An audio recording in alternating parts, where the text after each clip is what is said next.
Historia 1. La transmisión de radio. Hay una frecuencia que no deberías sintonizar cuando conduces de noche por la autopista 66. Lo saben todos los camioneros veteranos, pero nadie te lo dice hasta que es demasiado tarde. Yo lo descubrí por accidente, buscando una estación que no fuera solo estática mientras atravesaba el valle a las 4:17 de la mañana. La perilla del radio giró lentamente. Estática, estática, más estática. Y entonces, en el 66.6 FM, una voz. Si estás escuchando esto, ya es demasiado tarde para dar la vuelta. Me reí. Era algún programa de radio de terror amateur, probablemente estudiantes universitarios tratando de asustar a conductores solitarios. Pero la voz continuó y mi risa se murió en la garganta. Conductor del camión Volvo blanco, placa XRT 4429. Acabas de pasar el kilómetro 186. Mi corazón dio un vuelco violento. Miré por la ventana. El último letrero decía kilómetro 186. Y yo conducía un Volvo blanco, con esa matrícula exacta. Tienes 3 opciones, dijo la voz, monótona y serena como un operador leyendo instrucciones. Puedes intentar apagar el radio, puedes intentar cambiar de estación, o puedes escuchar hasta el final. Solo una de estas opciones te permitirá ver el amanecer. Mi mano se disparó hacia la perilla. La giré bruscamente. La voz se cortó, reemplazada por estática. Exhalé, las manos sudorosas resbalando sobre el volante. ¡Mierda! ¡Estúpidas bromas de radio! Entonces todas las estaciones comenzaron a transmitir la misma voz. 101.3 FM, mala elección. 89.7 FM, mala elección. 102.5 FM, mala elección.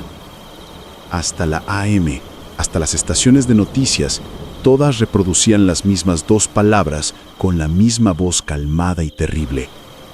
Apagué el radio de un golpe. El silencio llenó la cabina, roto solo por el rugido del motor y el silbido del viento. Respiré profundo. 1 vez, 2 veces. No es real. No puede ser real. El radio se encendió solo. Te quedan 2 opciones, dijo la voz. Puedes conducir hasta el kilómetro 200, donde encontrarás una salida marcada con una luz verde. O puedes seguir adelante y ver qué hay en el kilómetro 210. La mayoría de la gente elige la salida.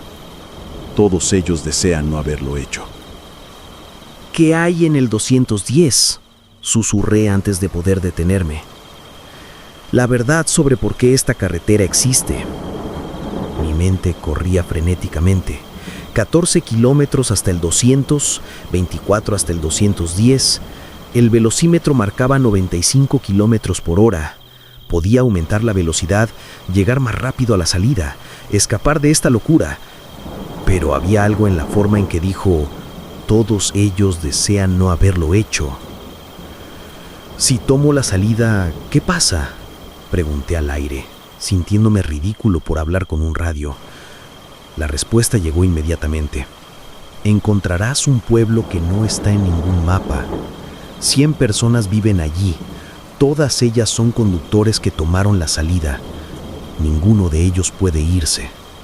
La carretera los escupió allí hace años, algunos hace décadas, y ahora esperan. Esperan que otro conductor tome la salida para reemplazarlos. Solo entonces uno puede partir. Las luces de un letrero verde aparecieron en la distancia. Salida, próximo derecho. Mi pie vaciló sobre el acelerador. Podía ver la rampa de salida ahora, iluminada por una sola luz verde parpadeante. Y ahí, de pie junto a la señal, había figuras. Docenas de ellas, todas mirando hacia mi camión, todas con ropas de diferentes épocas, uniformes de los años 50, ropa de los 80, algo que parecía ser de principios de 1900. Todas estaban sonriendo. Pasé de largo. Interesante, dijo la voz con algo que casi sonaba como aprobación. Muy pocas personas eligen el 210. 8 kilómetros más. La carretera comenzó a cambiar. Sutil al principio, las líneas blancas parecían más brillantes, casi bioluminiscentes. El asfalto tenía un brillo que no había notado antes. Y entonces vi grietas, pequeñas al principio, luego más grandes, y a través de ellas, «No mires hacia abajo», ordenó la voz, ahora urgente. Pero ya había mirado. Las grietas no mostraban tierra o concreto debajo, mostraban vacío, vacío puro y hambriento, salpicado de estrellas que no pertenecían a ningún cielo que conociera. Y en ese vacío, cosas se movían, cosas grandes, cosas que se retorcían y se arqueaban como gusanos del tamaño de rascacielos. La autopista no está construida sobre la tierra, explicó la voz, mientras mi cerebro luchaba por procesar lo que estaba viendo. Es un puente, una membrana delgada sobre algo que tu especie llamaría el vacío entre mundos. Fue construida por algo que necesitaba un camino para cruzar entre realidades, y ustedes, los humanos, simplemente la asfaltaron sin saber. Kilómetro 209. Las grietas eran más grandes ahora.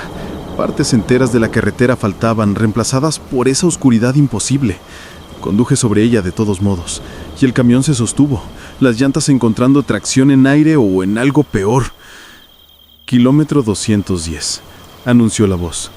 Mira a tu izquierda. No quería hacerlo. Cada instinto gritaba que no debía hacerlo, pero mis ojos se movieron de todos modos. Ahí, moviéndose paralelo a mi camión en esa oscuridad estrellada, había algo. Era del tamaño de una montaña, tal vez más grande, tentáculos o apéndices o algo que mi mente se negaba a categorizar, ondeando lentamente como algas en una corriente. Y en lo que podría haber sido su cabeza o su centro o su totalidad, había algo que se parecía demasiado a un ojo. Me estaba mirando. Ahora entiendes, dijo la voz suavemente. La autopista fue construida como ofrenda, un sacrificio. Cada conductor que pasa es un pequeño pago, un bocado de energía vital que mantiene satisfecho a lo que vive debajo. La mayoría nunca lo saben, conducen por encima sin darse cuenta, pero algunos de ustedes, los curiosos, los que sintonizan la frecuencia incorrecta, son elegidos para ver. El ojo parpadeó. Fue lo más terrible que había visto jamás. Un párpado del tamaño de un estadio cerrándose lentamente sobre un iris que contenía galaxias. Ahora tienes que elegir, continuó la voz. Puedes regresar, olvidarás lo que viste, vivirás tu vida normalmente, pero nunca más podrás conducir de noche sin sentir que algo te observa desde abajo.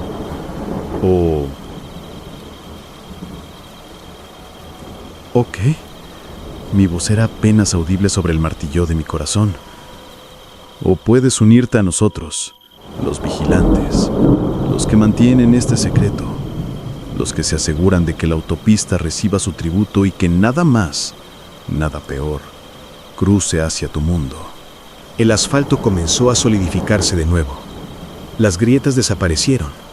La cosa en el vacío se desvaneció como humo, aunque podía sentir que todavía estaba ahí, siempre ahí, justo debajo de la delgada capa de realidad. Tienes hasta el kilómetro 220 para decidir. Después de eso, la autopista te escupirá de vuelta al mundo normal, y esto se sentirá como un sueño, un mal sueño que se desvanecerá. Pero yo sabía que no se desvanecería. Sabía que lo recordaría cada vez que condujera, cada vez que viera una autopista estirada bajo las estrellas. Sabría lo que había debajo. El kilómetro 220 apareció. La voz había guardado silencio. El radio zumbaba suavemente con estática. Tomé el micrófono CB de mi camión, el que no había usado en años, y lo encendí. Frecuencia 66.6, dije, mi voz sorprendentemente firme. conductor del Volvo blanco. Estoy escuchando. El radio crepitó. Entonces, una voz diferente, cálida, casi aliviada. Bien, bienvenido a Los Vigilantes. Alguien te explicará todo en la próxima parada de descanso. Busca el camión con luces naranjas. Y, conductor, gracias. Necesitábamos a alguien nuevo. El último de nosotros ha estado conduciendo esta ruta durante 50 años. Está cansado. Ahora conduzco esta ruta 3 veces por semana. Otros conductores me ven y piensan que soy solo otro camionero veterano. No saben que estoy escuchando, que estoy vigilando, y que cuando las grietas empiezan a aparecer, yo soy el que transmite advertencias a través del 66.6 FM. Y a veces, en las noches más oscuras, sintonizo y escucho voces asustadas preguntando qué vieron en el kilómetro 210. Y cada vez les doy las mismas 3 opciones. La mayoría toma la salida. Algunos siguen adelante. Y muy pocos se unen a nosotros. Porque alguien tiene que vigilar. Alguien tiene que asegurarse de que lo que vive debajo se quede debajo. Y si alguna vez conduces por la autopista 66 a las 4:17 AM y escuchas una voz en el 66.6 FM, bueno, ahora ya sabes qué hacer. Historia 2. Los faros que siguen. La cosa sobre conducir la misma ruta cada noche durante 7 años es que empiezas a conocer cada centímetro de asfalto, cada bache, cada curva, cada árbol retorcido a un lado del camino. Y más importante, conoces cada vehículo que normalmente transita. El sedán azul que sale de la fábrica a medianoche, el camión de basura a las 2 a.m., la camioneta del panadero a las 4:30 a.m. Lo que no conocía eran los faros amarillos que aparecieron en mi espejo retrovisor a las 3:33 a.m. del martes. Amarillos, no blancos o esas luces LED azuladas de los autos modernos. Amarillos, como los faros de vehículos antiguos de los años 70, y permanecían exactamente a la misma distancia sin importar si aceleraba o reducía la velocidad. Probablemente solo un conductor con el mismo horario, me dije, aunque algo en mi estómago se retorció incómodo. En el kilómetro 45, donde la carretera se dividía en 2 direcciones, una hacia la costa, otra hacia las montañas, tomé el desvío de montaña. Era 10 minutos más largo, pero necesitaba confirmar algo. Los faros amarillos me siguieron. Mi boca se secó. Esa ruta era raramente usada. De hecho, en 7 años solo había visto 3 vehículos tomarla de noche, y ahora este auto que había aparecido de la nada tomaba exactamente el mismo desvío. Reduje la velocidad a 60 kilómetros por hora. Los faros se mantuvieron en la misma distancia. Aceleré a 110 kilómetros por hora. Los faros no se acercaron ni se alejaron. Era como si estuvieran conectados a mi auto por una cuerda invisible. En el kilómetro 67 había una vieja estación de servicio abandonada. Tomé la decisión impulsiva de desviarme hacia su estacionamiento, apagando mis luces mientras me escondía detrás del edificio de ruido. Esperé, el corazón martillando en mis oídos. 30 segundos, 1 minuto, 2 minutos. Los faros amarillos pasaron lentamente por la carretera principal, se detuvieron justo frente a la entrada de la estación y luego, imposiblemente, giraron hacia el estacionamiento vacío, directamente hacia donde yo estaba escondido. No eran faros de auto. Ahora que estaban cerca podía verlo claramente. Eran 2 esferas luminosas flotando a la altura donde deberían estar los faros de un vehículo. Pero no había vehículo, solo oscuridad entre ellas. Oscuridad que tenía forma, oscuridad que se movía. Arranqué el motor y aceleré fuera del estacionamiento con las llantas chirriando. En mi espejo retrovisor, las luces me seguían de nuevo, manteniendo esa distancia perfecta e imposible. ¿Qué quieres?, grité. sabiendo que era ridículo pero incapaz de contenerme. Como respuesta, mis propios faros parpadearon 3 veces, y entonces entendí algo que hizo que mi sangre se helara. No estaba controlando mi vehículo completamente. El volante respondía a mis movimientos, pero había una resistencia sutil, como si algo estuviera tratando de guiarme en una dirección específica, hacia el kilómetro 99. No quería ir allí. El kilómetro 99 era donde la carretera se volvía más estrecha, bordeando un barranco de 60 metros de caída, sin barandas, sin margen de error. Los conductores locales lo llamaban el beso de la muerte.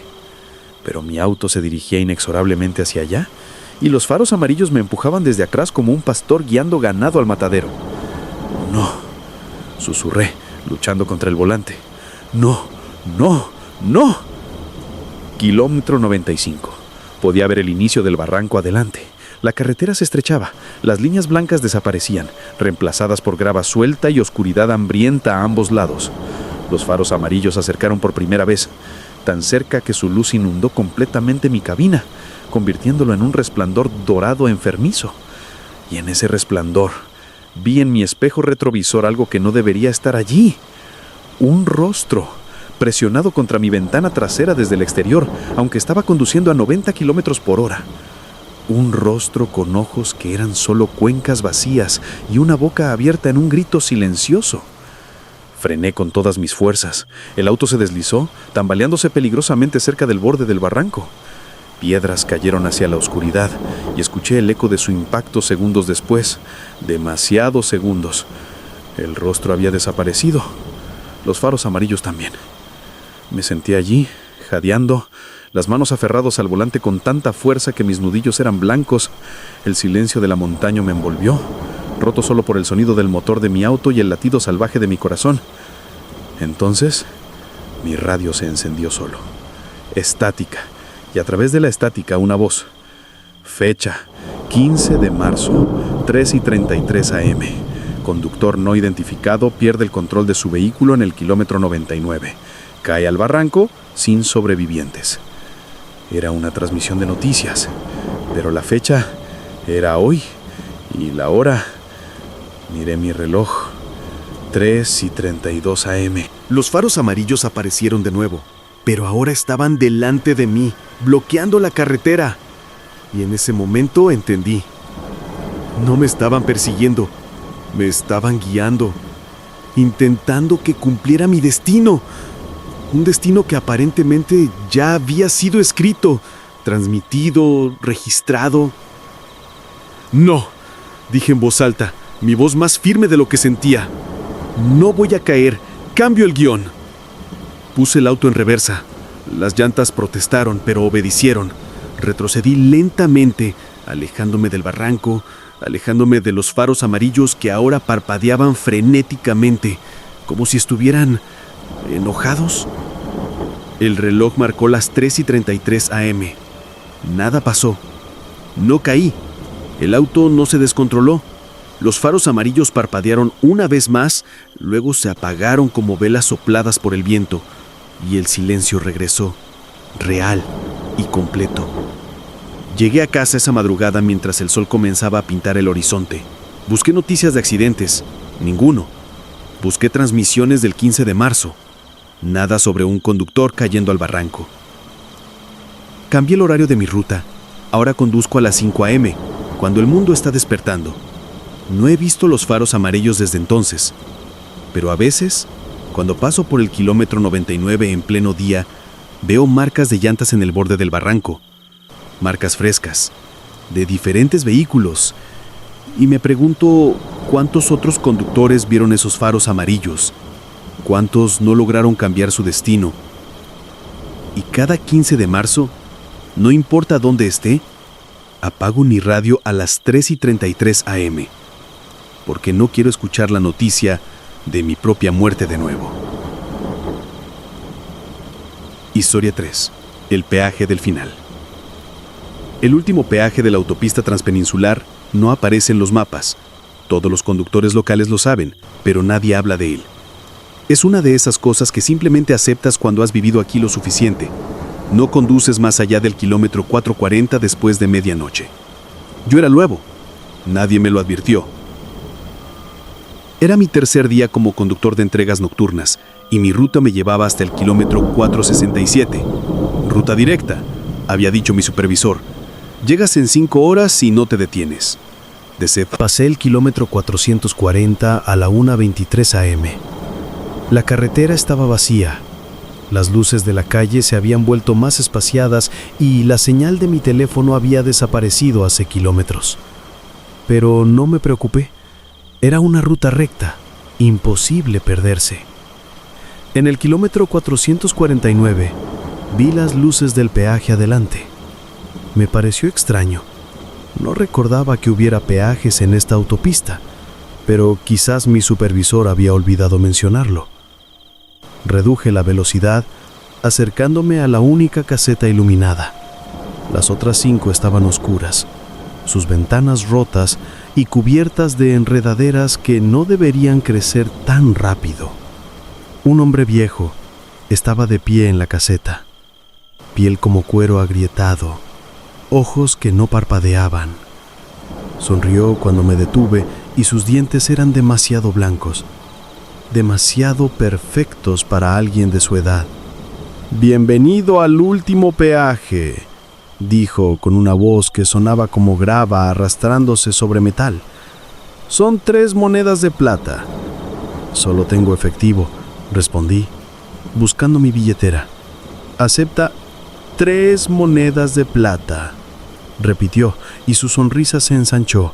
«O 3 recuerdos o 3 años». Mi mano se geló sobre la billetera. «¿Qué? Es un peaje», dijo simplemente, como explicando algo obvio. «Todo tiene un precio. Puedes pagar con plata, con recuerdos que atesoras o con años de tu vida. La mayoría de la gente elige los años. 3 años por cruzar. Es razonable». «Esto es ridículo. No voy a...» «¿Puedes dar la vuelta?», interrumpió, señalando detrás de mí. «Regresar al kilómetro 440. Pero si cruzas esta línea», señaló una marca amarilla en el suelo frente a mi camioneta, «sin pagar, bueno, veamos qué pasa». Por primera vez, noté los otros vehículos. Estaban estacionados en las casetas oscuras, cubiertos de polvo y óxido. Un sedán de los años 80, una motocicleta, un camión como el mío, y en cada uno de ellos, sentados perfectamente inmóviles en los asientos del conductor, había cosas que tal vez alguna vez fueron personas. «¿Qué son?», susurré. «Los que intentaron cruzar sin pagar», respondió el viejo, su sonrisa nunca vacilando. «El peaje toma lo que se le debe. Si no ofreces 3 años, toma todos los que te quedan. Si no ofreces 3 recuerdos, toma todos. Si no ofreces plata», se encogió de hombros, «toma tu esencia. Te convierte en parte de la carretera, para siempre». Mi respiración se volvió superficial. «Esto no es real. Es algún tipo de broma». «Tienes 3 minutos para decidir», dijo, mirando un reloj de bolsillo que definitivamente no estaba en su mano un momento antes. «Después de eso, la barrera no se abrirá sin importar lo que elijas, y no puedes dar marcha atrás una vez que has visto el peaje». Miré mi espejo retrovisor. La carretera detrás de mí había desaparecido, reemplazada por una niebla espesa y gris que se arrastraba más cerca con cada segundo. «3 minutos», repitió el viejo. Tic-tac. Mi mente corría. 3 años. 3 años de mi vida por cruzar un maldito peaje. Pero la alternativa. Miré de nuevo los vehículos abandonados, las cosas que habían sido conductores. «Los recuerdos», dije de repente. «Dame una opción diferente. ¿Qué tipo de recuerdos?». El viejo inclinó su cabeza, como un pájaro estudiando un insecto. «3 que atesores. Tu primer beso, el día que tu padre te dijo que estaba orgulloso, la risa de alguien que amas, cosas que cuando las pierdas sentirás el vacío, pero no recordarás qué lo causó. Mi garganta se cerró. Esos recuerdos eran parte de quien yo era. ¿Y la plata?, pregunté débilmente. ¿Dónde se supone que consiga 3 monedas de plata a la 1 en medio de la nada? El viejo señaló mi mano. Tu anillo de bodas es plata, pero solo cuenta como una moneda. Necesitarías 2 más. Instintivamente cubrí mi mano izquierda. Mi anillo, el que María me había puesto hace 5 años, con lágrimas en sus ojos y una sonrisa que iluminaba el mundo entero. 2 minutos, dijo el viejo. La niebla estaba más cerca ahora. Podía ver formas moviéndose dentro de ella, figuras alargadas que no caminaban, sino que se arrastraban, como si sus articulaciones estuvieran rotas, pero aún así se obligaran a moverse. «¡Esto es una locura!», grité. «No puedes obligar a la gente a...» «Yo no obligo a nadie», respondió el viejo, súbitamente frío. «Tú elegiste esta ruta. Tú elegiste conducir después de medianoche. Tú elegiste no escuchar las advertencias que todos los locales conocen. Las consecuencias de las elecciones no son obligaciones, muchacho. Son inevitabilidades». 55 segundos. Mis manos temblaban sobre el volante. 3 años. Solo 3 años. Viviría hasta los 83 en lugar de 86. Podría vivir con eso, ¿verdad? Pero entonces pensé en María, en los hijos que planeábamos tener, en los nietos que tal vez nunca conocerías, y esos 3 años eran los críticos.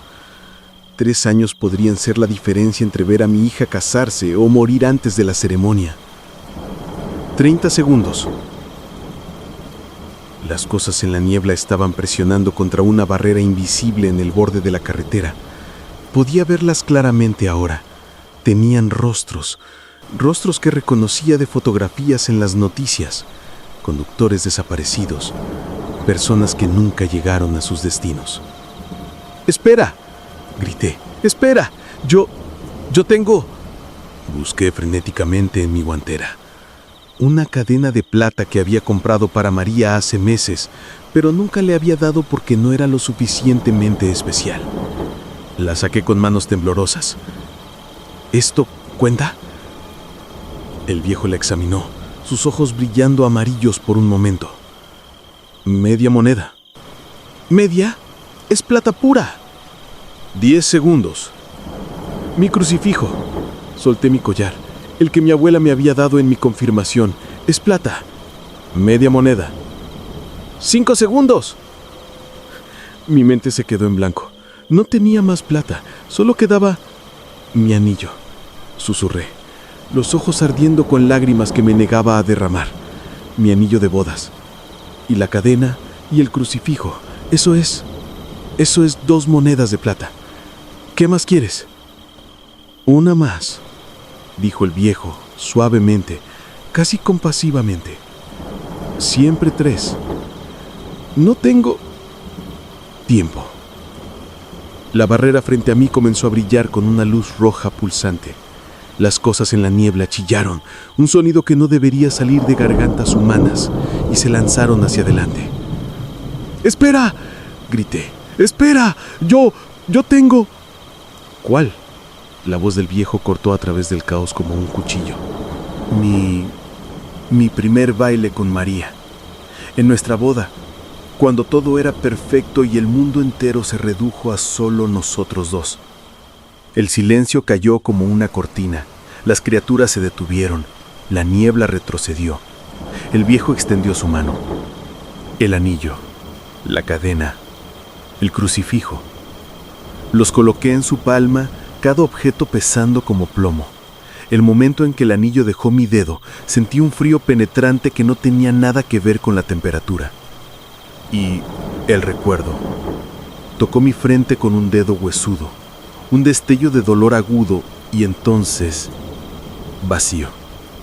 Sabía que había bailado con María en nuestra boda, sabía que había sido hermoso, pero La sensación, la calidez, la perfección absoluta de ese momento se había ido, como tratar de recordar un sueño que se desvanece al despertar.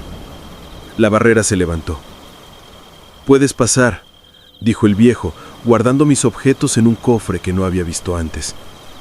«Conduce con cuidado y la próxima vez que alguien te advierta sobre una ruta, escucha». Crucé el peaje con las manos entumecidas sobre el volante. En mi espejo retrovisor vi al viejo desaparecer, la caseta desvanecerse, la carretera detrás de mí volverse sólida de nuevo, como si nada hubiera pasado nunca. Llegué a mi destino 2 horas después. Entregué el paquete. Regresé por una ruta diferente, más larga, que pasaba por pueblos iluminados y estaciones de servicio abiertas las 24 horas. Cuando llegué a casa, María estaba despierta, preocupada. «¿Dónde está tu anillo?», me preguntó, tomando mi mano. «Yo lo perdí», mentí, la verdad demasiado imposible para explicar. «Lo siento». Me abrazó y yo la sostuve tratando de recordar cómo se había sentido bailar con ella en nuestra boda. Sabía que había sido el momento más feliz de mi vida. Podía ver las fotos, podía ver la expresión en mi rostro, pero la sensación ya no estaba ahí. Dejé el trabajo de entregas nocturnas al día siguiente. Le dije a mi supervisor que la ruta era demasiado peligrosa. Él asintió, sin sorpresa en su rostro, y no hizo preguntas. 2 semanas después, un nuevo conductor tomó mi ruta. Joven, confiado, no creía en supersticiones. Su familia reportó su desaparición en el kilómetro 449. Nunca encontraron su camioneta. Pero a veces, cuando conduzco de día por rutas seguras y bien iluminadas, veo un destello amarillo en mi espejo retrovisor y escucho una voz como grava sobre metal susurrando: «Todos regresan eventualmente. El peaje siempre cobra lo que se le debe». Y toco el espacio un vacío en mi dedo donde solía estar mi anillo y me pregunto: ¿qué más me costará antes de que esta deuda esté saldada?